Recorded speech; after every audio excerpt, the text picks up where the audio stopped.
Today I am telling you a very beautiful story. The Door in the Wall. Written by H.G. Wells.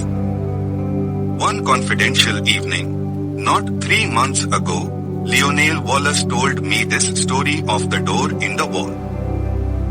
And at the time I thought that so far as he was concerned it was a true story. He told it me with such a direct simplicity of conviction that I could not do otherwise than believe in him. But in the morning, in my own flat, I woke to a different atmosphere. And as I lay in bed and recalled the things he had told me, stripped of the glamour of his earnest slow voice, denuded of the focused shaded table light, the shadowy atmosphere that wrapped about him, and the pleasant bright things, the dessert and glasses and napery of the dinner we had shared, making them for the time a bright little world quite cut off from everyday realities, I saw it all as frankly incredible. He was mystifying, I said, and then, how well he did it.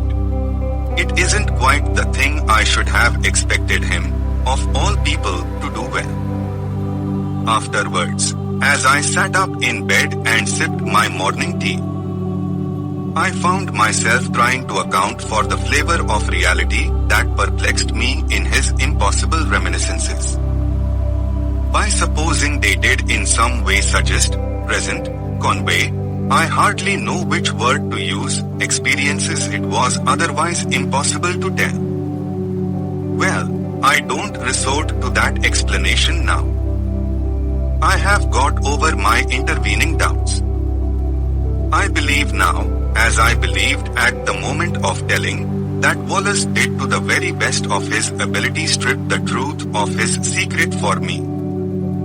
But whether he himself saw, or only thought he saw, whether he himself was the possessor of an inestimable privilege, or the victim of a fantastic dream, I cannot pretend to guess.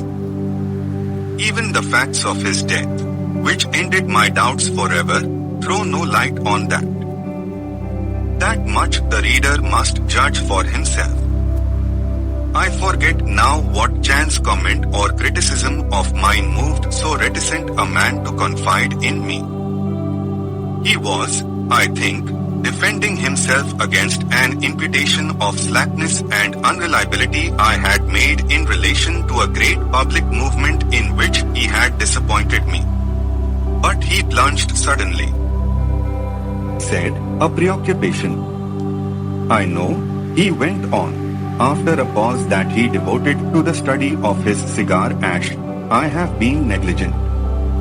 The fact is, it isn't a case of ghosts or apparitions, but it's an odd thing to tell of, Redmond, I am haunted.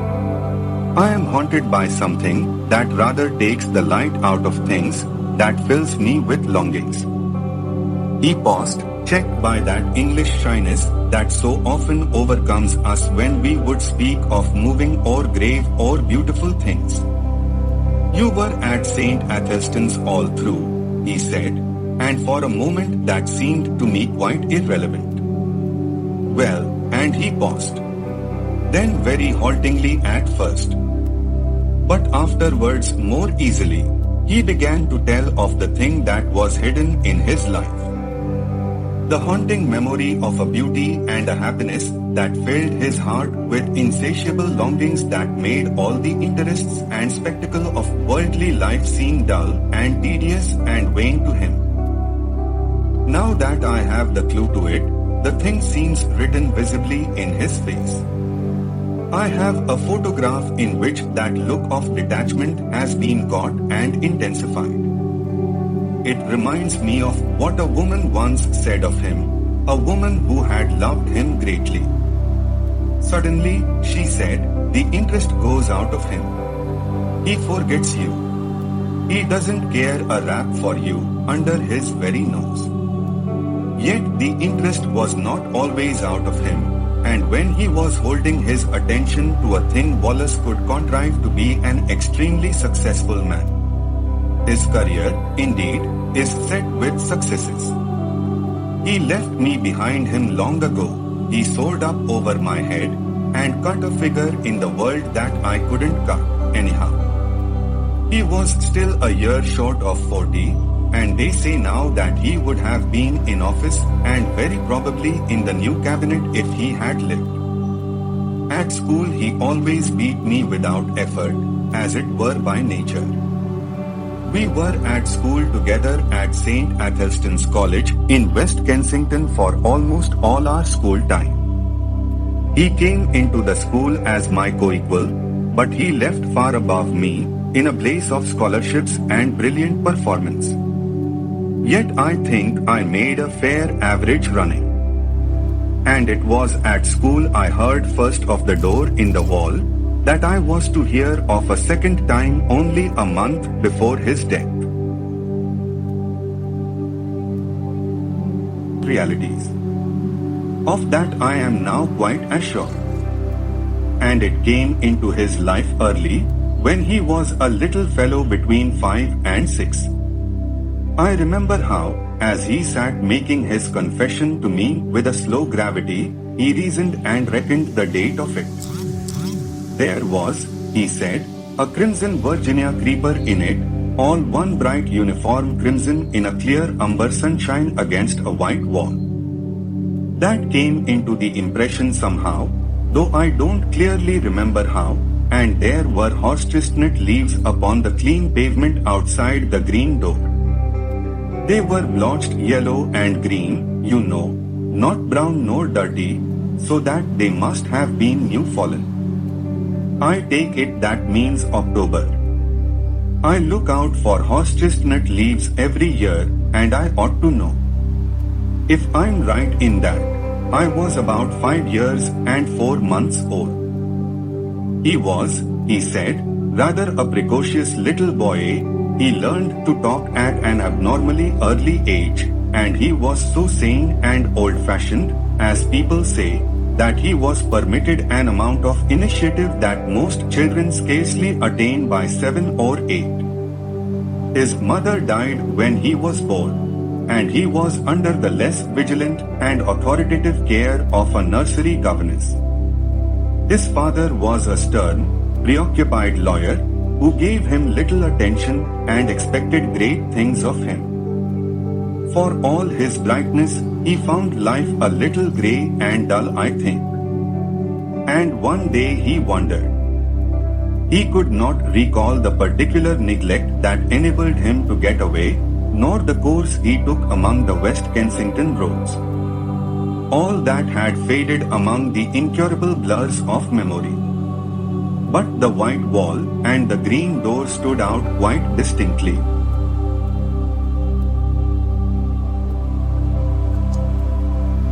As his memory of that remote childish experience ran, he did at the very first sight of that door experience a peculiar emotion, an attraction, a desire to get to the door and open it and walk in. And at the same time he had the clearest conviction that either it was unwise or it was wrong of him, he could not tell which, to yield to this attraction. He insisted upon it as a curious thing that he knew from the very beginning, unless memory has played him the queerest trick, that the door was unfastened, and that he could go in as he chose. I seemed to see the figure of that little boy drawing and repelled. And it was very clear in his mind, too, though why it should be so was never explained, that his father would be very angry if he went through that door. Wallace described all these moments of hesitation to me with the utmost particularity. He went right past the door, and then, with his hands in his pockets, and making an infantile attempt to whistle, strolled right along beyond the end of the wall. There he recalls a number of mean, dirty shops, and particularly that of a plumber and decorator, with a dusty disorder of earthenware pipes, sheet-lead ball taps, pattern books of wallpaper, and tins of enamel. He stood pretending to examine these things, and coughing, passionately desiring the green door. Then, he said, he had a gust of emotion. He made a run for it, lest hesitation should grip him again. He went plump with outstretched hand through the green door and let it slam behind him. And so, in a trice, he came into the garden that has haunted all his life. It was very difficult for Wallace to give me his full sense of that garden into which he came. There was something in the very air of it that exhilarated, that gave one a sense of lightness and good happening and well-being. There was something in the sight of it that made all its color clean and perfect and subtly luminous. In the instant of coming into it, one was exquisitely glad, as only in rare moments and when one is young and joyful one can be glad in this world. And everything was beautiful there. Wallace mused before he went on telling me. You see, he said, with the doubtful inflection of a man who pauses at incredible things, there were two great panthers there. Yes, spotted panthers. And I was not afraid. There was a long wide path with marble-edged flower borders on either side, and these two huge velvety beasts were playing there with a ball. One looked up and came towards me, a little curious as it seemed. It came right up to me, rubbed its soft round ear very gently against the small hand I held out and purred. It was, I tell you, an enchanted garden. I know. And the size. Oh, it stretched far and wide, this way and that. I believe there were hills far away. Heaven knows where West Kensington had suddenly got to. And somehow it was just like coming home. You know, in the very moment the door swung to behind me, I forgot the road with its fallen chestnut leaves, its cabs and tradesmen's carts. I forgot the sort of gravitational pull back to the discipline and obedience of home. I forgot all hesitations and fear, forgot discretion, forgot all the intimate realities of this life. I became in a moment a very glad and wonder-happy little boy in another world. It was a world with a different quality, a warmer, more penetrating and mellower light, with a faint clear gladness in its air and wisps of sun-touched cloud in the blueness of its sky.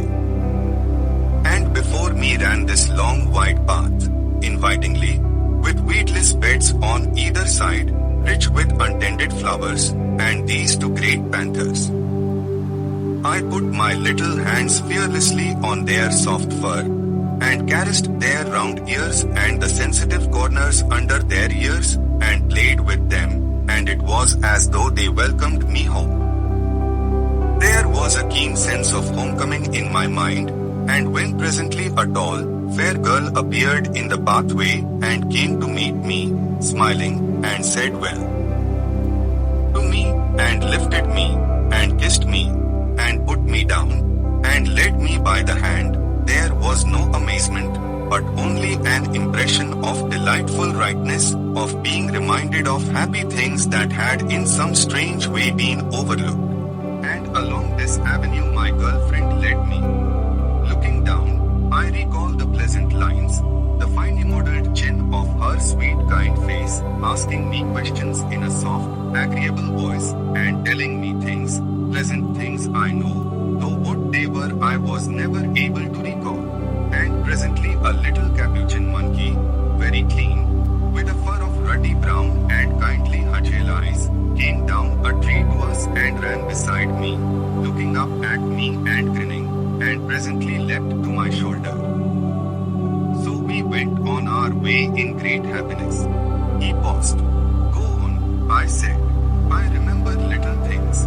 We passed an old man musing among loaders, I remember, and a place gay with paroquets, and came through a broad shaded colonnade to a spacious school palace, full of pleasant fountains, full of beautiful things, full of the quality and promise of heart's desire.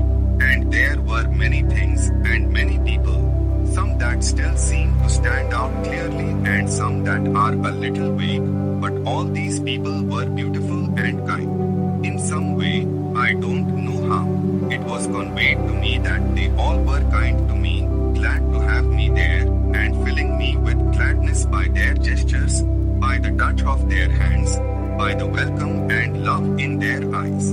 Yes, he mused for a while. Playmates I found there. That was very much to me, because I was a lonely little boy. They played delightful games in a grass-covered court where there was a sundial set about with flowers. And as one played, one loved. But it's odd, there's a gap in my memory. I don't remember the games we played. I never remember. Afterwards, as a child, I spent long hours trying, even with tears, to recall the form of that happiness. I wanted to play it all over again, in my nursery, by myself. No, all I remember is the happiness and to dear playfellows who were most with me. Then presently came a somber dark woman, with a grave, pale face and dreamy eyes. A somber woman wearing a soft long robe of pale purple, who carried a book and beckoned and took me aside with her into a gallery above a hall, though my playmates were loath to have me go, and ceased their game and stood watching as I was carried away. Come back to us, they cried. Come back to us soon. I looked up at her face, but she heeded them not at all. Her face was very gentle and grave. She took me to a seat in the gallery, and I stood beside her, ready to look at her book as she opened it upon her knee. The pages fell open. She pointed, and I looked, marveling, for in the living pages of that book I saw myself. It was a story about myself, and in it were all the things that had happened to me since ever I was born. It was wonderful to me, because the pages of that book were not pictures, you understand, but realities. Wallace paused gravely, looked at me doubtfully. Go on, I said.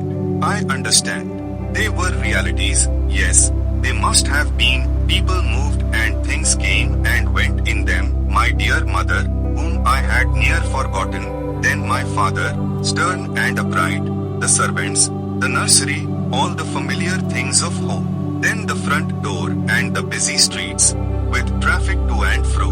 I looked and marveled, and looked half doubtfully again into the woman's face and turned the pages over, skipping this and that, to see more of this book, and more, and so at last I came to myself hovering and hesitating outside the green door in the long white wall, and felt again the conflict and the fear.